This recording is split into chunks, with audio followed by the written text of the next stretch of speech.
से बोली शेरा वाली मैया की।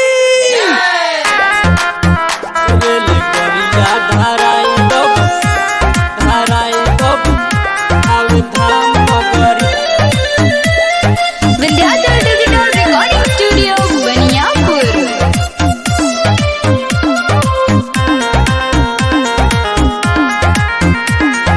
गरिया धाराई दबलमुआ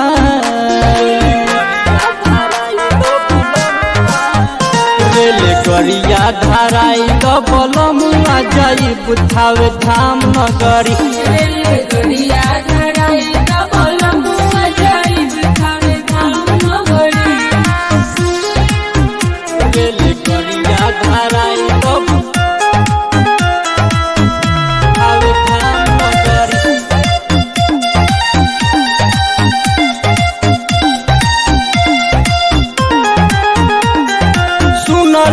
पानी लागे खावे में मेला, रउआ न जाइब तो जाइब हम अकेला।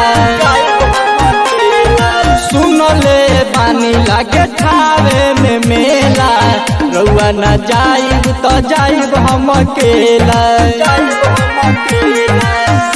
ये गोटी कट कराई तो बलमुआ,